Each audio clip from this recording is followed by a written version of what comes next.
How to combine two Facebook pages into one. Today in this video I'll show you exactly how to do that, so follow up with me. First, of course, we go ahead and open the Facebook app. From here, tap on the three lines in the top right corner and then tap on Settings and Privacy. Tap on Settings and then tap on Page Settings since you are already switched to that page, right?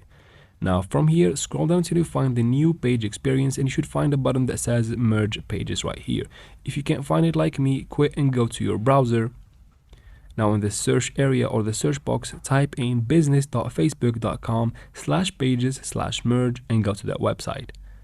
You should find something that looks like this. Just go ahead and zoom in to this area and tap on search page. Tap on the first page that you want to merge.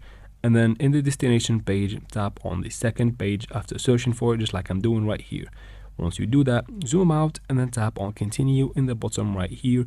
You get this pop-up window. Once you tap on Sembit, the pages should be merged in a short amount of time. And that's how we do it, guys.